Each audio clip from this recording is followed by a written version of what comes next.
Shalom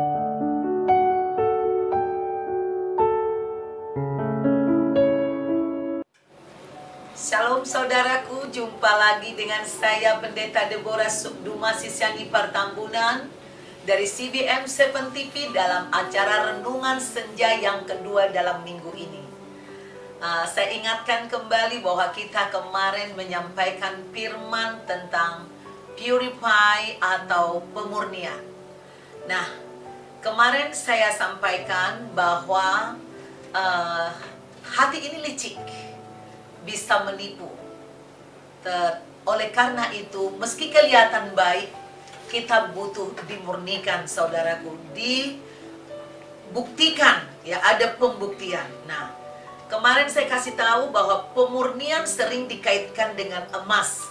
Nah, saya akan bacakan lagi ayat yang lain dari kitab Maleakhi 3 ayat 1 sampai 4. Saya baca. Lihat, aku menyuruh utusanku supaya ia mempersiapkan jalan di hadapanku. Dengan mendadak Tuhan yang kamu cari itu akan masuk ke baitnya. Malaikat perjanjian yang kamu kehendaki itu sesungguhnya ia datang, firman Tuhan semesta alam. Siapakah yang dapat tahan akan hari kedatangannya? Dan siapakah yang dapat tetap berdiri apabila ia menampakkan diri? Sebab ia seperti api tukang pemurni logam dan seperti sabun tukang penatu. Ia akan duduk seperti orang yang memurnikan dan mentahirkan perak. Dan ia akan mentahirkan orang Lewi, menyucikan mereka seperti emas dan seperti perak, supaya mereka menjadi orang-orang yang mempersembahkan korban yang benar kepada Tuhan. Maka persembahan Yehuda dan Yerusalem akan menyenangkan hati Tuhan seperti pada hari-hari dahulu kala dan seperti tahun-tahun yang sudah-sudah. Ini luar biasa, saudaraku. Kita sudah baik pun, saudaraku, kebaikan itu harus diuji. Kadang ada orang berbuat baik, banyak orang berbuat baik karena dia menginginkan yang baik untuk dirinya. Banyak orang, makanya sering orang dicela, ngasih perpuluhan untuk mancing, katanya gitu. Padahal itu salah. Kalau kau mau ngasih perpuluhan, berikan aja karena itu memang hak Tuhan. Dengan kasih Tuhan, itu contohnya. Nah, oleh karena itu saudaraku, diingatkan kembali kepada kita. Tuhan kita itu kan maha suci. Dia sudah melewati banyak ujian dan pencobaan di bumi. Dan tidak ada satu dosa pun yang dia lakukan. Dia berkuasa mengalahkan keinginan-keinginan daging, sekalipun dia telah ditentukan untuk menjadi manusia di bumi. Oleh karena itu, saat kedatangannya yang kedua kalinya, dia menyatakan dia akan datang, ya, untuk memurnikan, ya. Jadi dia sebagai raja berhak, ya, melakukan pemilihan, penampian, ya, yang terbaik. Sama aja seperti nelayan. Kalau dia mancing ikan, yang kurang baik ya dia buang, yang baik dia ambil. Gak ada yang bisa memprotes itu, saudaraku. Demikian juga seorang petani, kalau dia panen, ya, yang tidak, buah yang tidak bisa digunakan, itu akan dia tampi, dia buang. Nah, demikian juga Tuhan, saudaraku. Sehingga apa? Ketika kita mengalami ujian, pencobaan dalam hidup kita, itu mau pencobaan dari iblis, itu akan seharusnya menuntun kita untuk menjadi orang yang suci, orang yang benar, orang yang dipisahkan dari kejahatan. Sehingga bila kita mau menyembah Tuhan, yang keluar dari mulut kita, dari hati kita, dari pikiran kita, serentak adalah kesucian. Saudara mungkin pernah melihat got misalnya. Got ini kan biasanya jorok, kotor. Sebagus apapun, semahal apapun air yang saudara taruh, kalau got itu kotor, ya tetap akan kotor. Jadi air itu tidak akan berubah, tetap bisa diminum. Aqua yang paling mahal mungkin, nggak usah saya sebut merek ya. Ada kadang yang paling mahal 50.000, padahal yang lain cuma 2.000, dia 50.000 sendiri. Kita taruh ke air got, nggak ada yang mau minum itu lagi, saudaraku. Berarti tubuh kita ini, pikiran kita ini, perasaan kita ini butuh disucikan, butuh dimurnikan. Jadi kalau saudara mengalami ujian, pencobaan, jangan selalu cepat-cepat berpikir, oh ini saya dihukum, oh ini karena kesalahan saya. Memang betul, ujian dan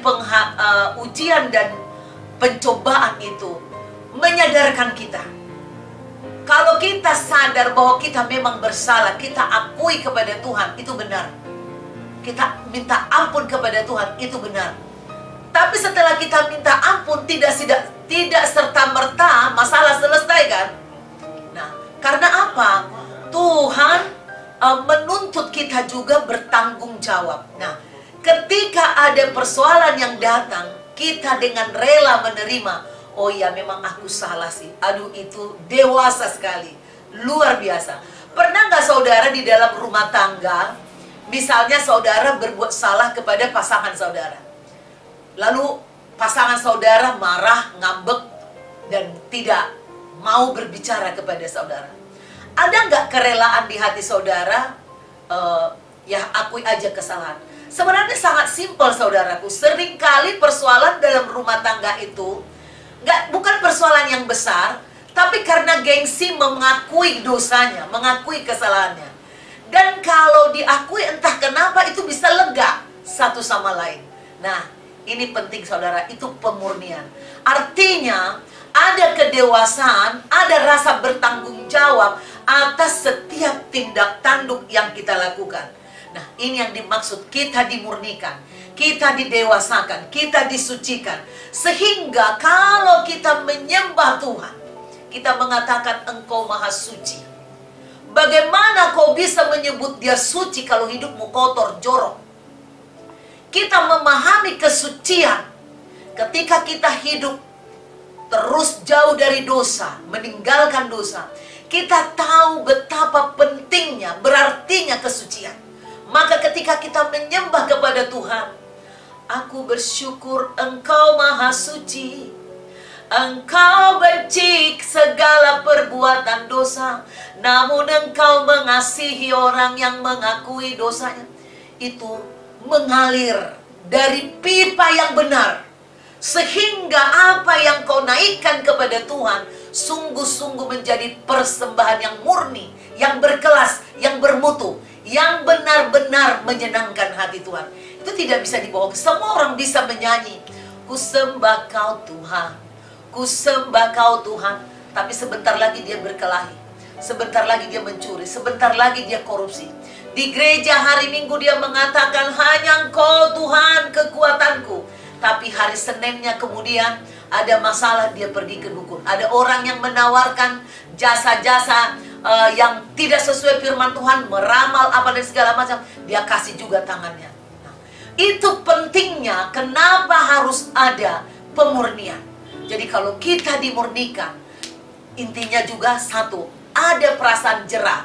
Jerah berbuat dosa, tidak akan ulang lagi, tidak balik lagi. Kemudian saudara, kalau kita dimurnikan, hati nurani ini lebih bersih. Dan itu menjadi semacam peringatan di hati. Hati ini akan terus ingat, aku tidak mau mengulang lagi. Aku tidak mau melakukan dosa lagi. Aku tidak mau mengalami kejatuhan lagi. Sehingga ketika kita datang kepada Tuhan dengan hati yang murni, maka hati Tuhan disenangkan dengan tindakan Tuhan, dengan tindakan kita, saudaraku. Saudaraku, dikatakan kemarin, ada banyak orang ingin memiliki iman yang tinggi. Senang kalau ngelihat ada kuasa yang dahsyat. Semua orang termangu-mangu. Ada banyak orang yang senang. Nah, tetapi tidak banyak orang yang mau mengalami proses.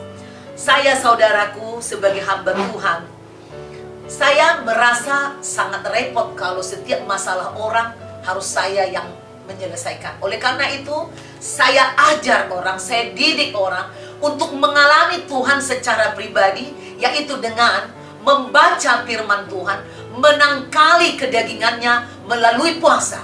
Semua yang melayani di gereja kita wajib berpuasa.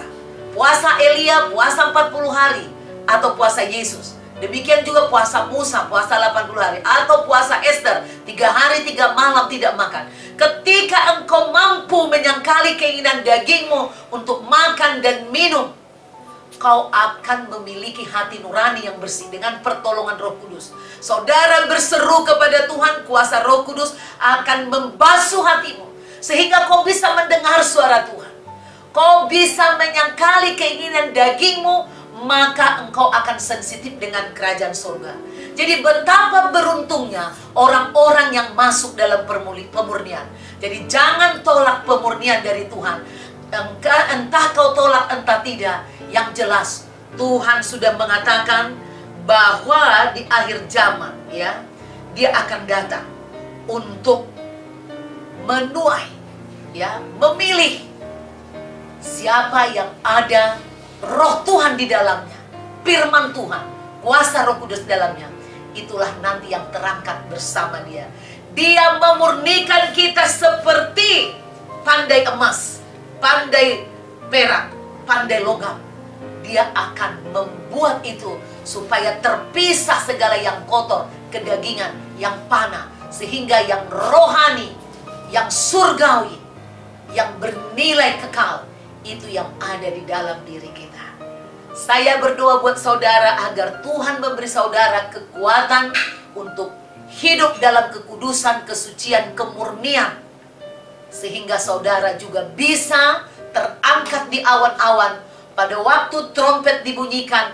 Yesus datang dari sorga menjemput semua mempelainya, dan kita bertemu di awan-awan permai bersama Dia untuk dibawa ke kerajaan 1000 tahun. Demikian saudaraku, renja yang kedua untuk minggu ini. Sampai jumpa besok pukul 5 sore. Renja yang ketiga, masih dalam khotbah purify atau pemurnian. God bless you.